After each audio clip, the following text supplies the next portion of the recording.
Halo kawan lamban, kita mau sharing masalah Jeep Wrangler JK CRD atau JK Diesel. Bisa dibilang disebut JK CRD atau JK Diesel. Ini masalahnya JK-nya Pak Arif Bojonegoro. Beliau ngirim mobil ke kita itu dengan kondisi mesin nggak bisa hidup. Ternyata setelah kita lihat mobil itu sudah kabelnya udah dijemper-jemper, injektornya dikasih kabel sendiri-sendiri, plusnya kabel udah dipotong-potong, udah dijemper-jemper, tetap nggak nyala. Nah, penyebabnya adalah biasanya jika CRD ini itu ada dua macam, yang Euro 5 sama yang Euro 3, yang ATPM sama yang EU. Yang EU itu rata-rata Euro 5, itu biasanya pakai sistem computerized yang masih lama, dan tandanya adalah dia pakai DPF, diesel particle filter. Jadi di EGR-nya ada tambahan EGR gitu, karena untuk Euro 5. Nah, itu pangkal masalahnya. Jadi kadang-kadang EGR-nya mampet, kotor, membuat suhu ruang bakarnya tinggi, akhirnya mesinnya boringnya ngantong, akhirnya starter panjang. Ada banyak kasus seperti itu. Tapi kalau yang tidak EU, yang ATPM, itu kasusnya rata-rata kalau starter panjang apa-apa gara-gara baterainya tidak spek atau tidak sesuai dengan requirement kebutuhan mobil JK Diesel. Kalau JK Diesel itu minimal 900 cca baterainya. Kalau JK bensin itu 600 atau 650 cca lebih bagus. Nah, di saat kita pakai mobil JK ini dengan baterai yang lemah atau kurang dari requirement itu, pasti masalah timbul. Sensor-sensor gampang mati, ABS sensor, speed sensor.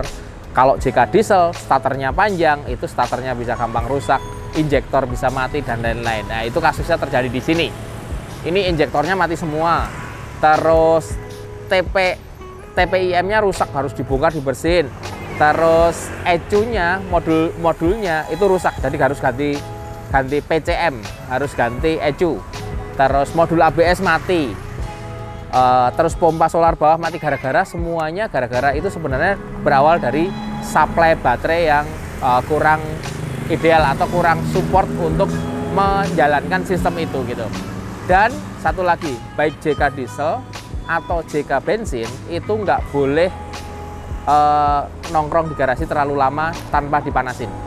Nah, maksimal itu 3 minggu lah dipanasin dan harus jalan. Ada beberapa kasus yang kita temui troubleshooting dari Jeep Wrangler JK itu kabelnya utuh, kalau kita cek pakai ampere meter nyambung semua, tetapi kabel itu korosif. Kenapa korosif? Rata-rata gara-gara dipanasi dalam kondisi diem, jadi kabelnya getas, kabelnya rawan. Itu biasanya kenapa kok kita bisa bilang korosif, karena begitu kita turunin semua kabel, kita ganti kabel baru, normal. Padahal kabel yang lama ini kita tes nyambung. Nah, itu sangat banyak terjadi di Jeep Wrangler JK. Ini kasusnya di belakang kita ini. Akhirnya kita benerin, kabelnya kita turunin, kita benerin dulu kabel, terus kita scan, baru kita bisa scan. Setelah kita scan, kita ketahuan nih injektor mati semua, kita ganti injektor, kita ganti PCM atau ECU tidak kerja, kita ganti ECU, kita install software baru nyala mobilnya. Nyala nggak normal, ternyata TPIM-nya kotor sama pompa solarnya bermasalah. Setelah itu pakai ABS-nya nggak kerja, ternyata modul ABS-nya mati. Nah, teman-teman kalau pelihara Jeep Wrangler JK JL itu hati-hati, baterai harus selalu kondisi sehat dan harus selalu dipanasi, kalau bisa jalan. Jangan duduk aja. Kalau duduk nanti kabel-kabel ini relatif korosif karena terlalu panas.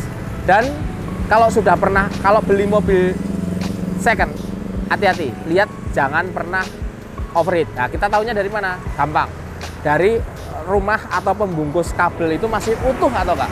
Kalau pembungkus kabelnya sudah korosif, itu tanda-tanda mobil ini pernah overheating. Terutama untuk JK Pentastar 3,6, itu sering overheat.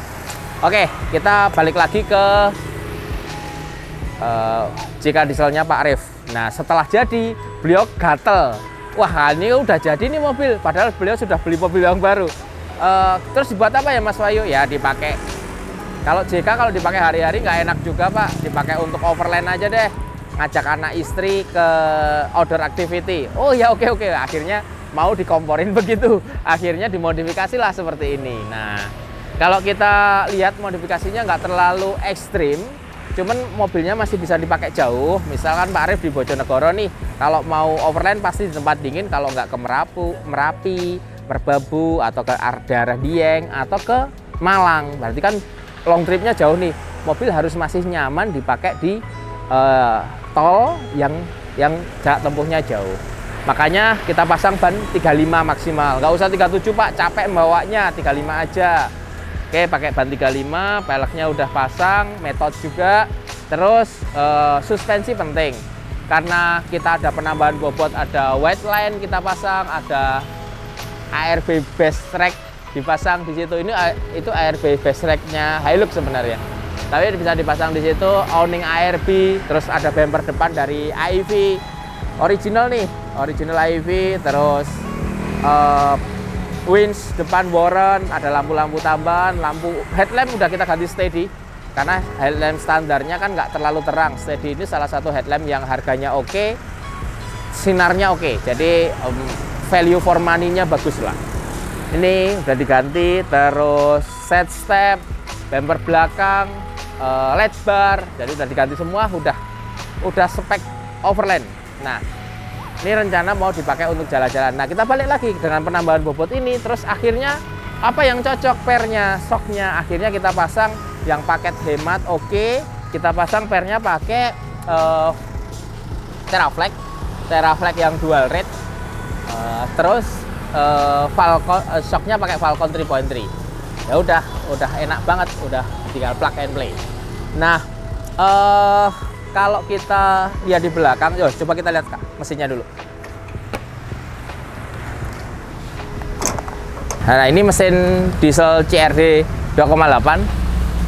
Jadi aku bilang tadi TPM itu adalah ini harus, kalau korosif bisa dibersihin, tapi kalau mati, nggak bisa, harus diganti. Tapi langkah pertamanya kalau ada wiper nyala sendiri, lampu apa masalah, kipas bermasalah, itu dari TPM ini. Ini dibersihin dulu. Aki, nah ini aki itu minimal pakai Optima yang yellow, itu terbaiknya.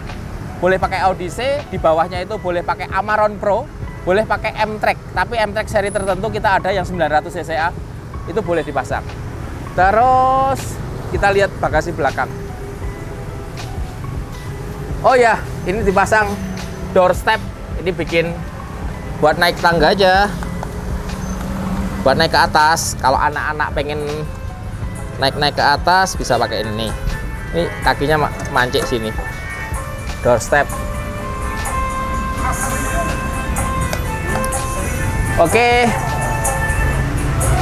karena pakai ban 35 maka bracket tire hanger harus diganti, makanya kita ganti Teraflex Cina aja cukup.